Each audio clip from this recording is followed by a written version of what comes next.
Good afternoon, everyone. Welcome to the Girl Get Up podcast. I am your host, the Aquarian Chancellor, and this is the podcast where I share my stories. I bring my guests on, they share their stories, all in hopes that it inspires you, the listening audience, to go out and discover your infinite possibilities. So, before I get started, I have a guest today. But before I get started, let me introduce my products and my services if I get off track. I am the creator of the Career Strategies for Success guidebook and the Career Strategies for the Infinite Dreamer. Together, they are the foundation of the Infinite Dreamers program, a career curriculum designed for youth ages 16 to 25, teaching them everything workforce related. We're talking about personal development, establishing a supporting network, resume writing, all of those things to help you or help them progress in their professional development. So, which brings me to my guest today. Her name is Miss Deidra Sorrell. Please, Miss Deidra, share with the audience who you are and what you do. Yes, thank you so much, Aquarian, for having me on your podcast this morning. I'm very honored to be here. My name is Dr. Deidra Sorrell. I am a school psychologist. I'm also a licensed professional counselor. I'm a former title holder with an international pageant, formerly Mrs. Black International Ambassador 2021. And I'm an author.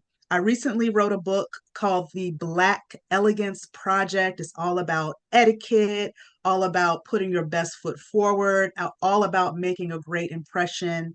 I've also written other self-help books for children. So I'm just delighted to be here this morning. I'm absolutely delighted to have you because this is, as we were talking before we, hit play. This is one of the topics I love. I'm a big history buff. Like I love digging into history. I love digging into culture, our historical culture, and how it's changed over the years and over the generations. So this is one of the topics that I know is one of it's very near and dear to my heart. But before we get there, could you share your personal journey and how you got into etiquette? I've been in etiquette for many years. I was a debutante when I was in high school. So my senior year of high school, I was a debutante for an organization called the Links. And this was the Prince George's County chapter of the Links. And the Links is a prestigious charitable women's organization. It's made up of Black women of all ages, from young to older, different points in their careers, and they give back to the community. And one thing that the Links was doing at that time, they had their annual White Rose Cotillion, and I just thought it sounded just wonderful to dress up, white dress, and be a debutante. So when my mother brought the idea to me, I was like, yeah, let's do it. And when I was going through my debutante journey, because we had courses on self-improvement and etiquette, of course. The cotillion was like in the spring, so we started in like January. Through that journey, I found it to be very interesting. I enjoy self-improvement, so that's how it started for me. And I feel that it really helped me to build my confidence, to be able to learn how to be confident, to be able to learn how to have good table manners, how to talk to people, how to interact with people, how to get up on stage at a cotillion and do and I mean this was old school stuff. We had to do a Yes. curtsy, and we had to get when we did that curtsy, we had to get that knee to the ground, if you can imagine that, right? Holding that big dress. So it was fun. It was fun. I liked it.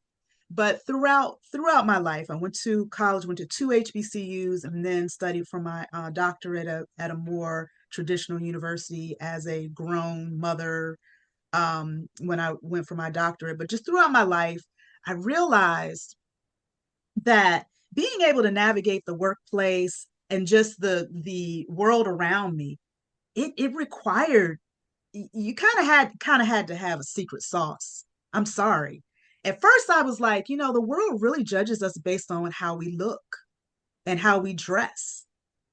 but you can't really change. I mean, you get plastic surgery, you can get a new outfit, you can change your hair, but what's that thing that really helps you to succeed in the world and helps you to get into the rooms with people who make decisions? What Mhm. helps you to make a really good impression when you're trying to get a job and trying to move up in the world? And that's when etiquette comes in, because that's the thing that distinguishes you from everybody else. That's the thing that makes you stand out in a good way. So it's not just for teenagers who go and take etiquette classes on Saturdays because they want to be a debutante or because they want to, get into a sorority or whatever else. This is for anybody. Even boys can read this book. I have a boy who read this book and loves it. But this is for anybody who wants to improve themselves and wants to really, really make a positive and hard hitting impact in this world. Yeah, what doors has it opened up for you, going through as a teen and being taught the importance of etiquette and self-confidence? I know you said that you were a 2001 Black Excellence. Yeah. Go into Yes, yes, pageantry. That was my goodness. And the thing is, most people go into pageantry young, right? that. When they're teenagers or they're, young ladies. Because when you think about like Miss America and Miss USA, Miss Universe, you got to be under 30. They may Mhm. have risen the age lately in the last couple of years, but traditionally you had to be under the age of 30. And when I was Mrs. Black International Ambassador, I was far from the age of 30, much older than that, and with kids. And my kids are teenagers. So I was not the traditional age, but it was still good for me because again, self-improvement and self development, this is not something that ends. And I think that's something that a lot of us as women, and probably everybody, but a lot of people think that, once you reach a certain age, it's like, well, it is what it is. I am what I am. I am who I am. And that's not true. As when God wakes you up in the morning, you have an assignment. And part of your assignment is to continue to learn and continue to grow. So that pageant experience, even though some people, we're judgmental of it, and we get that's a whole nother conversation. Such some people were judgmental, but I felt that it helped me to really improve and expand who I was as a person, to really understand who I was at that age. Mhm. Because when I was 17 as a debutante, I could tell you who I was. Oh, yeah, well, I'm a senior in high school. I have a such and such GPA. I'm going to go to North Carolina A&T State University. That's who I was at that age. Mhm. At 30 years old, I was something else. But at the age that I was when I was a title holder, I had to be more than, okay, well, I'm Mrs. Such and such. I really had to think about who I was deep in my heart and what I stood for. Because when I sat for that interview, they did not want to hear, well, I just want to be Mrs. Black International Ambassador just because I want to wear a pretty crown and I want everybody to look at me and say I'm pretty. No, they wanted to know who I was. And I really had to deep dive into who I was. And that is another reason why I wrote this book, because it's so important for ladies, young or old, to understand who they are so that they can be able to navigate this world with confidence. That is confidence, knowing who you are and being comfortable and happy with who that is. We're gonna talk about the book in a second. Mhm. How can practicing etiquette impact someone's business or career? Mm. I think that is a great question. So I'll start with the career. Mhm. I was not raised, no one gave me the game on how to navigate the workplace. And when I got my first job, my first job out of graduate school, I worked at the University of Maryland, College Park. I worked in their Upward Okay. Bound program. Loved the program, loved it, and I did well. But I had difficulty navigating the office politics. No one taught me about it, and it's a nasty game. Office politics is not fair. It's not pretty. It's nasty. And the office politics in that particular office was extremely nasty. And I think that etiquette is something that could have helped me navigate that a little bit better. Am I saying be fake? No, no, I think authenticity is very important. But when you are on the job, you are essentially on the stage, and there are certain ways that you have to behave, and certain things that you say and do, certain things that you don't say and don't do, so that you can reach your goals.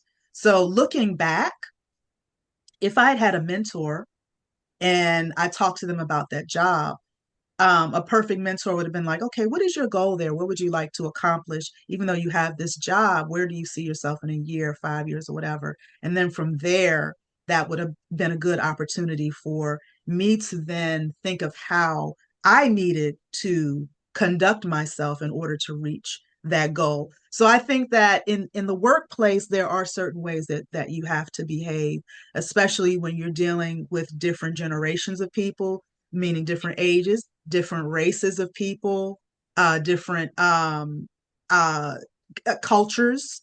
There are ways that you have to behave.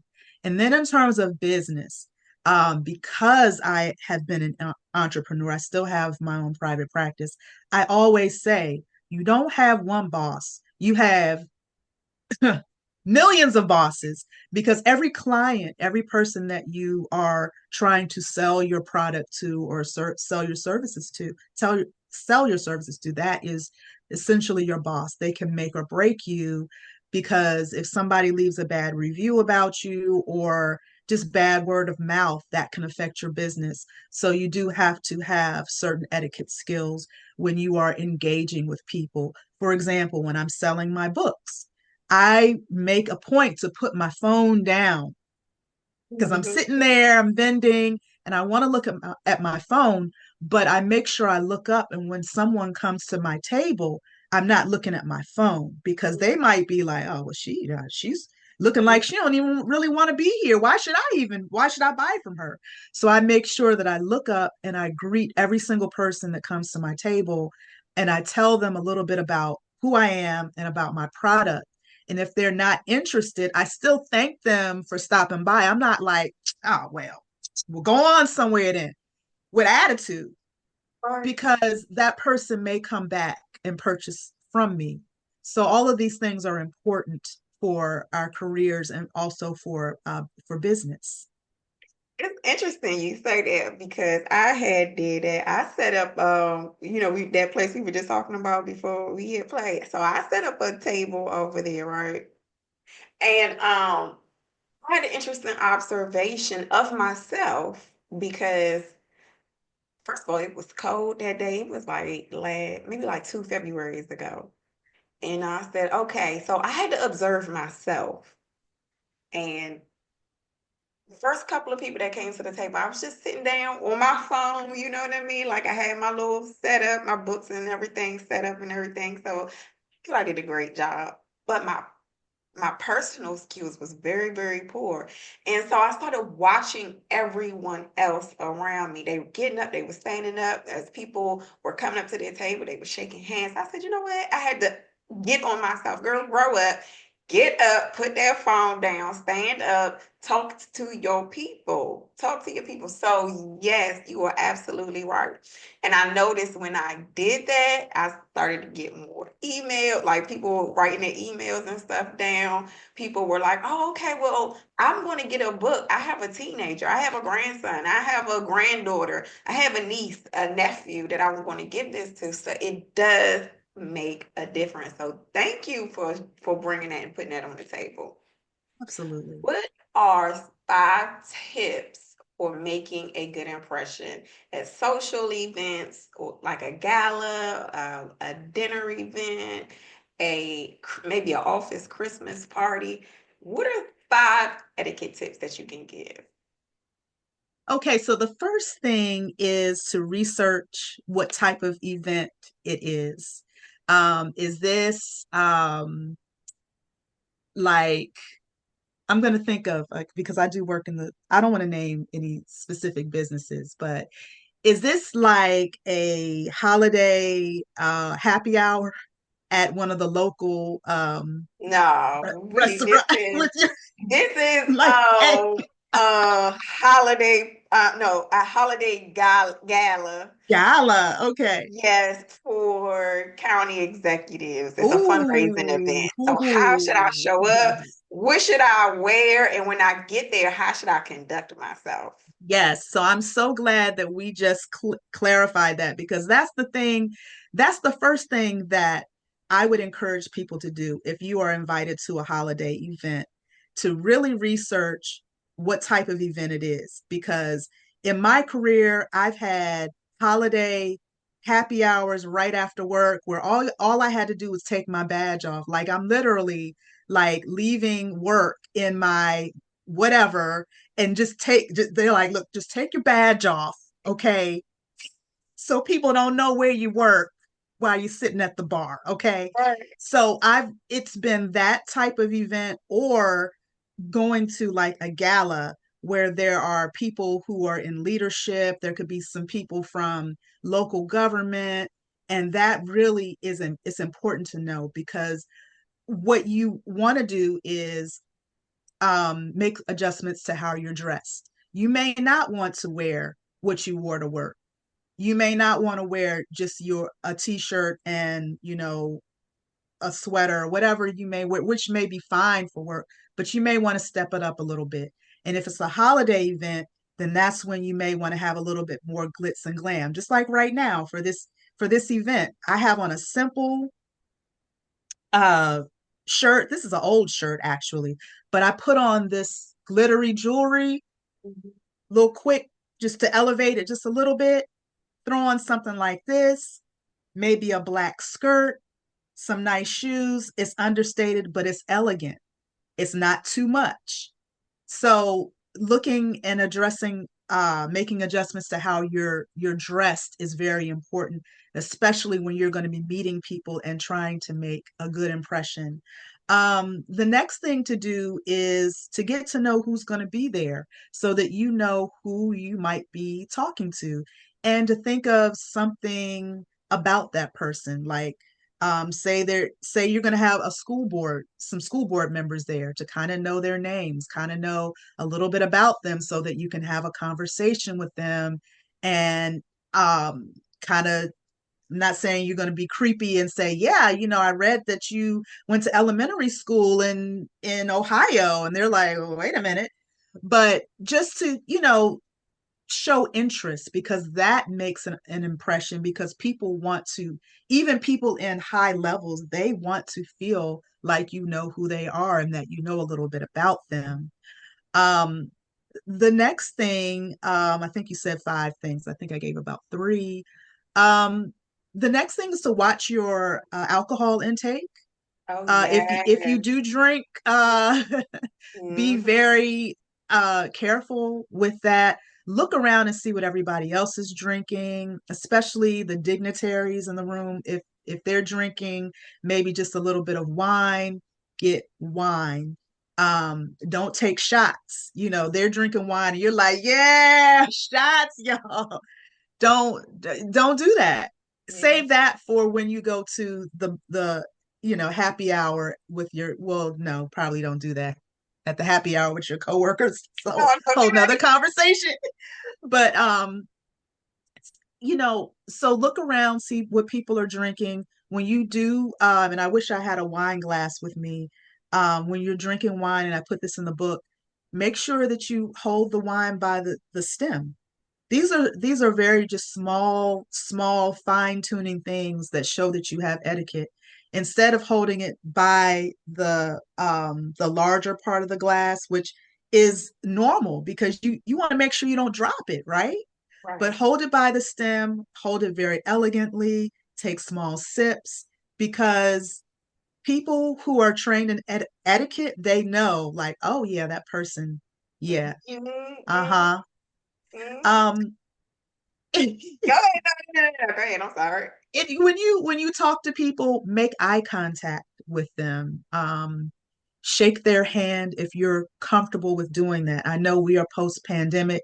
I put something in the book about just how to navigate this post pandemic that world that we're in. Some people are still a little uneasy about touching and being close to people. So just being aware of that. But if you are comfortable with holding hands and you're getting the sense that they want to, I'm sorry, to shake your hand, give a nice handshake, nothing too firm. You're not trying to show how strong you are. You're not going to arm wrestle this person, but a nice little, mildly firm handshake, eye contact, a smile goes a long way. And of course, saying nice to meet you after you meet that person.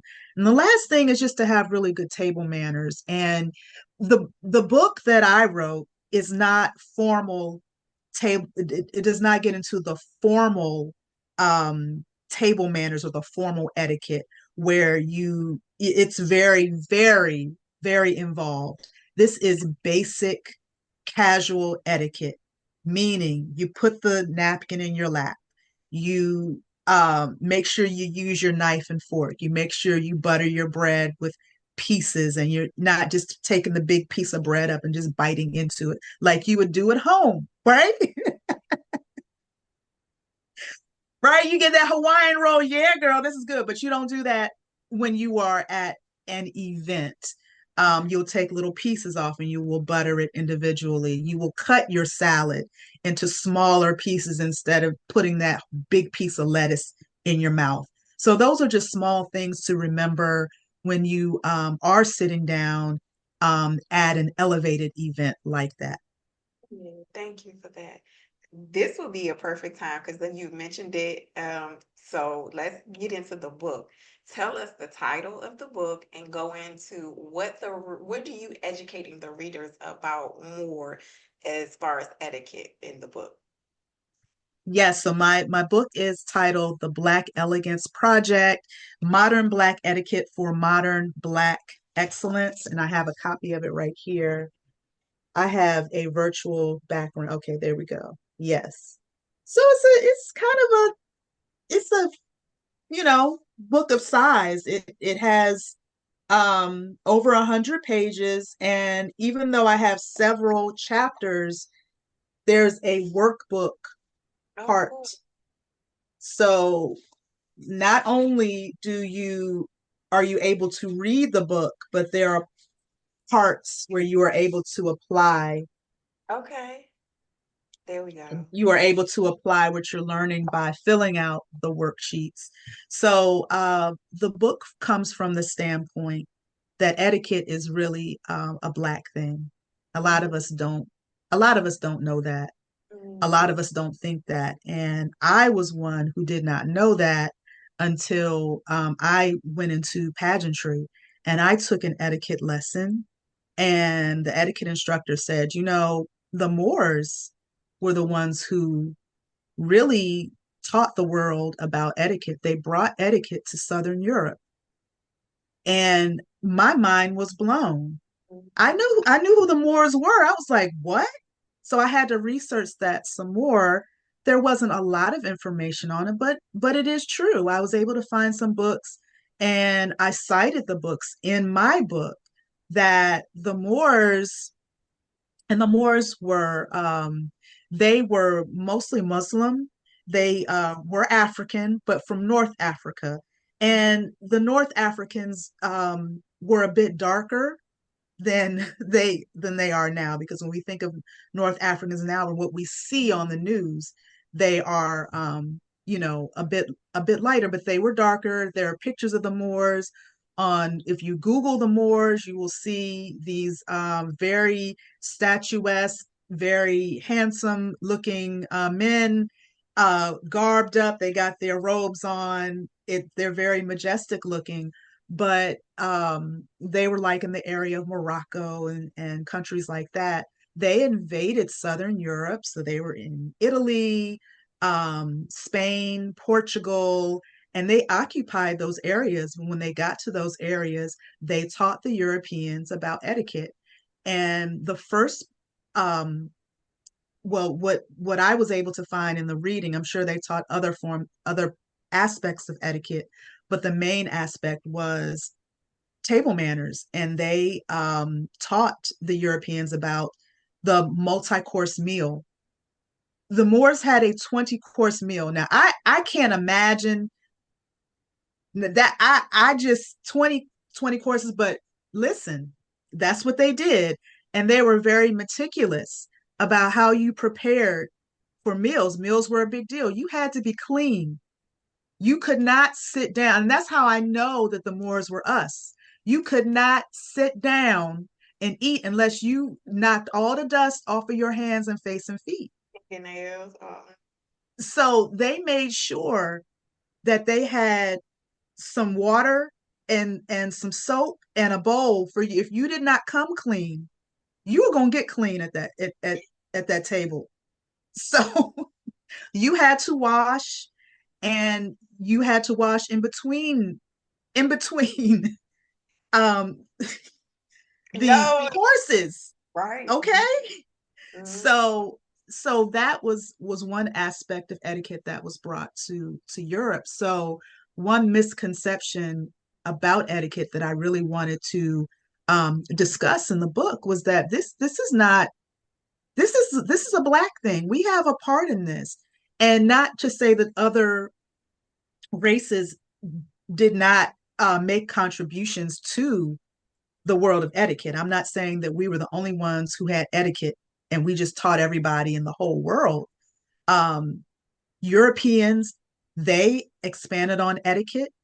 And then in the United States, um, well, in the colonies, when we were going through slavery and other forms of oppression, etiquette was something that was taken from us, and our the ways that we did things, the ways that we ate, the ways that we dressed, the ways that we communicated, a lot of it was part of our religion, our religious beliefs, but it was still how we did things, and that was taken from us. And I said in the book, it was taken from us and then sold back to us with tax. Mm. So we thought that we were adopting um, something that was foreign, but it was always ours. So it's about taking back what is ours. Another part that I addressed in the book was that through after slavery, through Reconstruction, and as we were getting into that Jim Crow era, there was a part of Black society. There was a division and there was classism that was part of that. Classism, and there was also colorism that was alongside with the classism. So you had your group of Black people, your blue vein society. Blue vein society means if you can you see the veins in your arms? Are you lighter than a paper bag? And these were people that they had a strong bond with each other. And that's a whole nother story about their strong bonds with each other. But within their organizations and their clubs and their societies, like in the Blue Vein Society, etiquette was a big part of that, and adopting the European etiquette. So and I think that's how we as Black people kind of get it kind of twisted, because we're thinking about that part of our history where classism and colorism, how much money you make, your proximity to whiteness was associated with etiquette. And then everybody else was seen as low class, country, ghetto, whatever you want to call it. And that was, of course, associated with not making as much money, being of lower class, or being darker than a paper bag. But this book will hopefully educate everyone who reads it that this has nothing to do with your pedigree, meaning what family you were born into, how much money you make, um, what organizations you're in, what your skin color, skin tone, hair texture. It is about how you present yourself in society, and your goals in society, and your confidence. And that's what it is.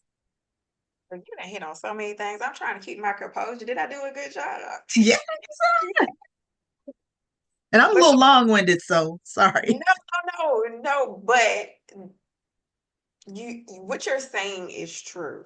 historically, well, let's start with the dinner table, because when you go into those really, really nice restaurants, they bring you a bowl with warm water or warm rag, wipe your hands. So, and you associate it again with that upper echelon. But what it really is, and we were kind of talking about it, was teaching you how to value yourself, having that confidence, keeping yourself clean, keeping yourself kept. And you are absolutely right. Holding that glass the right way. People see how you show up. People see that they like, oh, okay, she got a little bit of class with her. Even when it comes down to dating, and you're being observant of it. It touches so many parts of our culture that we don't realize. Um, and so it's so important. I appreciate you coming on today and talking about your book and talking about your experiences, because historically, you're right, it has been about the separation, using. And how do you teach your clients to handle difficult conversations in social settings? Mm. And that's something that I addressed in the book. And these things will come up in life, especially now because we've been in a very tense election year. There has been a lot going on. People have had thoughts about just all types of things that have happened globally. There have been things that have happened locally in Mhm. our county that have been topics of discussion. So it goes back to knowing who you are, um, and really, really knowing who you are. And you have to examine yourself. And there's a whole chapter about who you are, what you stand for. Um, you have to also assess the type of environment that you're in.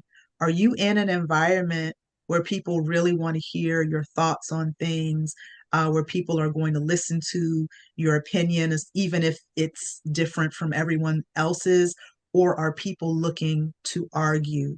So you have to make that determination before you open your mouth, because knowing who you are, knowing why you're there, why you're in the certain situation that you're in makes a difference about what you're saying. If you are in class and you're taking a class and you all are in a class where you can share your thoughts and your views on certain things, of course, express yourself, express your thoughts eloquently.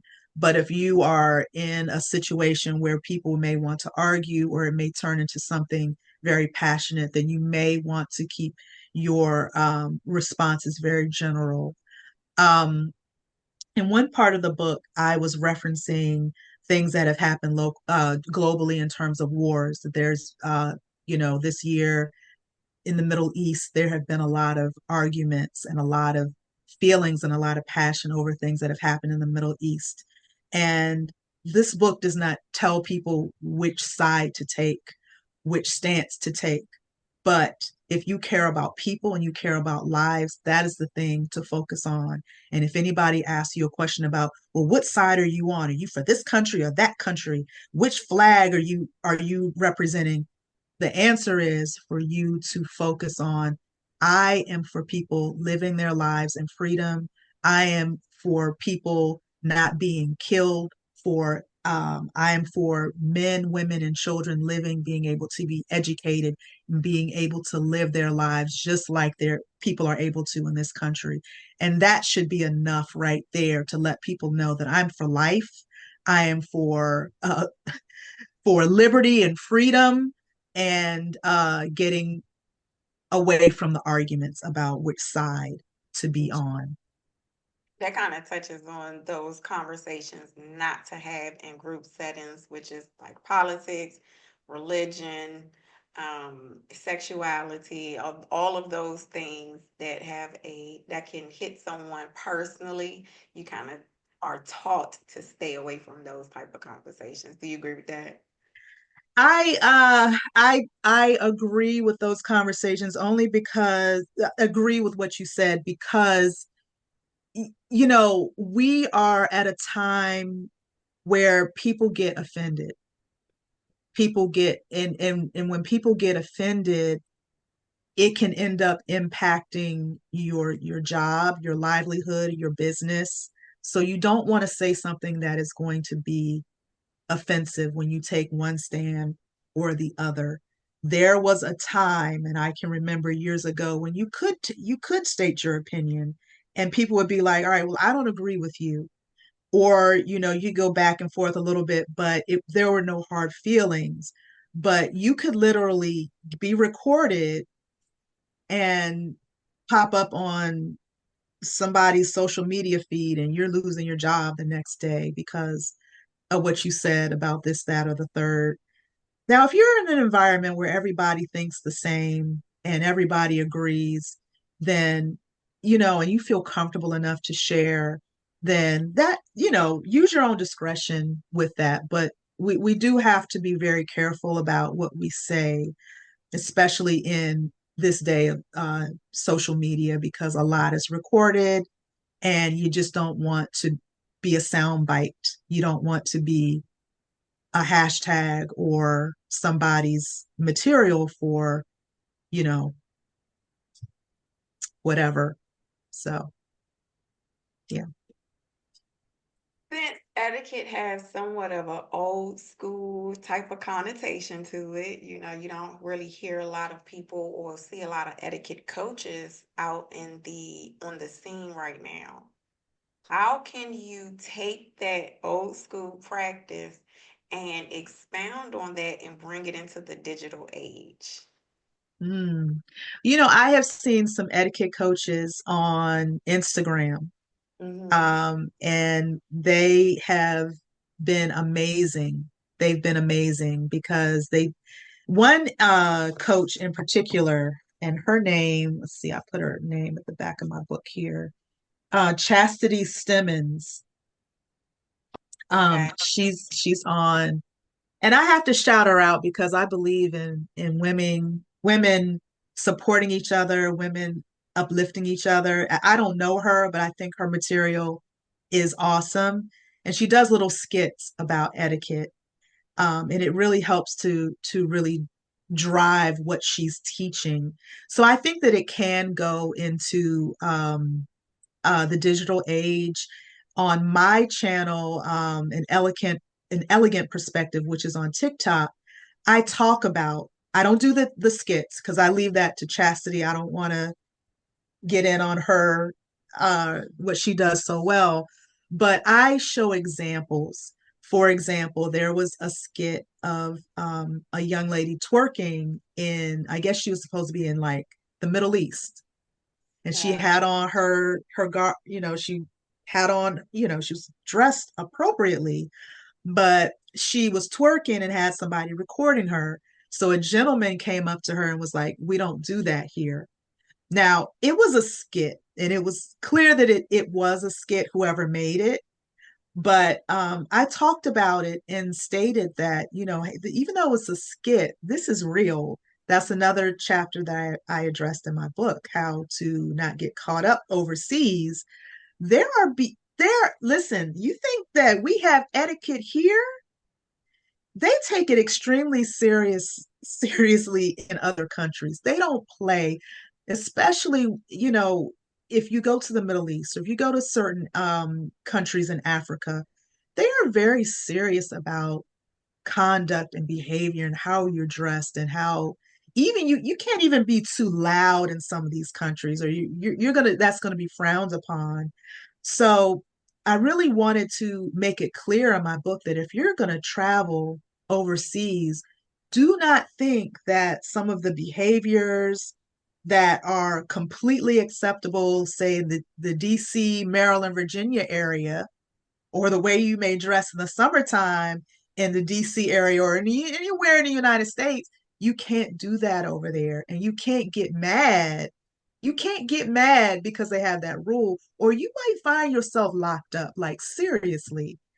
Seriously, I told the story of a young lady who got arrested for getting into an argument with a man in the Middle East. She was locked up. She was locked up abroad for that. So it's, even though for us, it's like, well, that's wrong. It is for us, but over there in some of those other countries, it is what they do. It is their custom. And they think they're right and they think we're wrong. And we have to adapt to what they do when we go over there. It's important to do your research before you go. Do your research. Just even covering yourself up, or depending on where you go, covering your hair. Yeah. Yeah. You're in the Absolutely. world. Yeah. Absolutely. Taking that into consideration, cultural etiquette rules, how could we respect other people's culture and when we're all in one setting, similar to a workplace? What are some rules that, or some rules of thumb that we can abide by? I think it's really good to show interest in other people and not be condescending or funny acting, but genuinely show interest in other people's cultures so that you can then research a little bit more.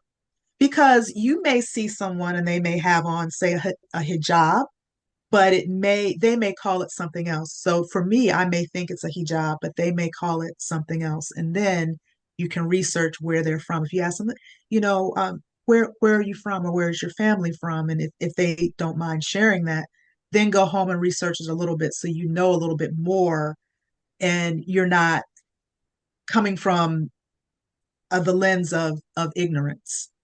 And I don't want to be triggering when I say ignorance, but ignorance is not knowing and being okay with not knowing. There are a lot of things that we don't know, but we're in a time where we can research pretty much any and everything.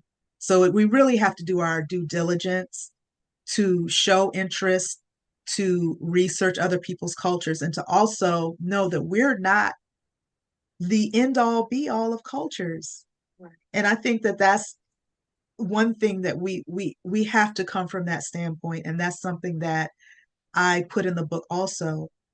Don't think that this culture, the American culture, don't always think it's the best and the only culture, that every culture and every country revolves around this one. It's okay to be a proud American, but it is not the best etiquette to think, okay, well, my way is the best way.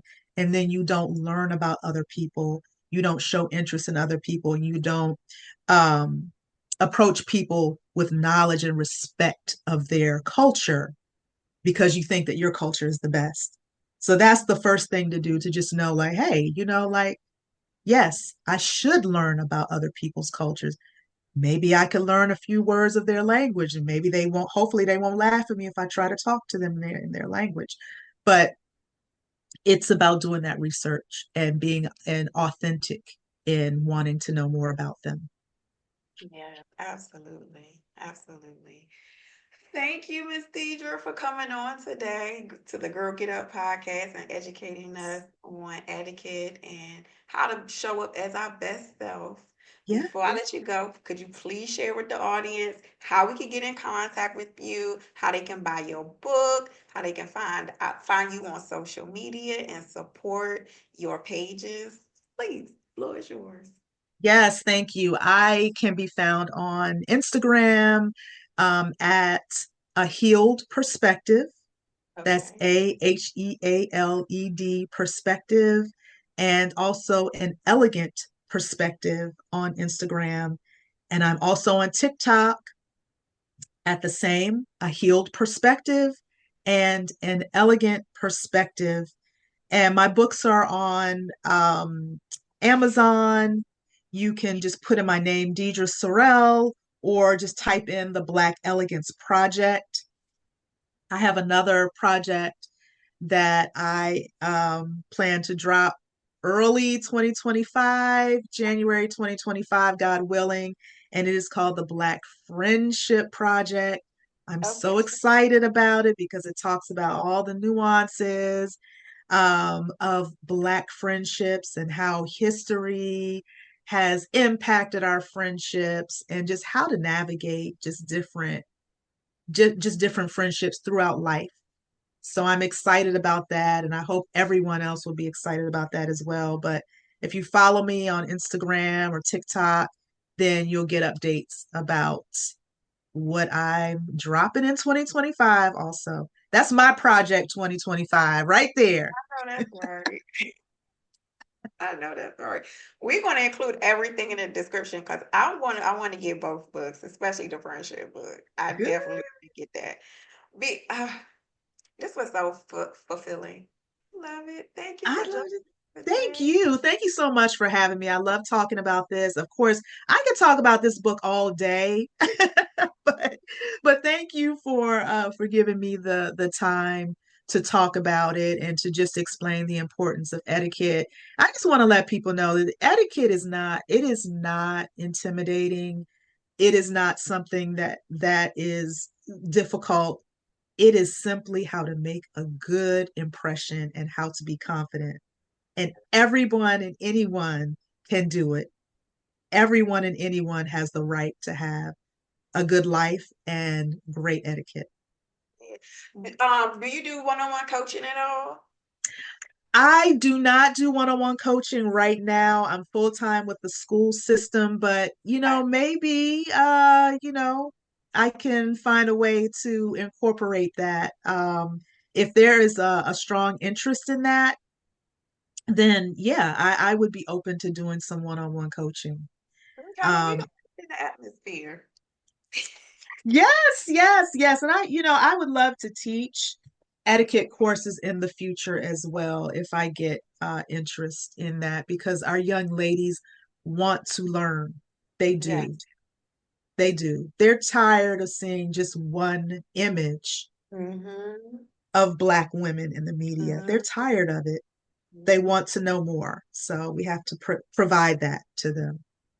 Well, we're gonna do our due diligence and we're gonna make Yes. sure that we have all your information in the show notes. So if anyone is interested in working with Miss Deidra Sorrell, let me get my tongue right, please, you will have all the information in the show notes. So with that, everyone have a wonderful afternoon. You hang on, I'm going to send you walk the right way, but everyone else, we will see you next episode. Take care, everyone. Thank you. Bye-bye. Ladies, listen up. Whether you're chasing a bag, raising the next generation, or just living your best life, it's time to glow up with Bold Leap, the beauty brand made for us, by us. They get it. Our strength, our beauty, our grind. From Skin Vixen, their BB cream that blends like magic on melanin, to the matte Luxe lipstick that stays flawless all day, Bolique has what you need to look and feel unstoppable. And because you're listening to the Girl Get Up podcast, they're showing us a little exclusive love. Use the code Girl Get Up, all caps, case sensitive, for 35% off your entire order. That's $35 off every $100 spent, and it gets better. Right now, all lip glosses are buy one, get one 60% off. Those discounts really stack up, so don't wait. Treat yourself today because you're worth every penny and then some. Head to Bold Leap, grab what you need, and let's glow up together. Use the code GIRLGETUP at checkout, and let's get back to the episode.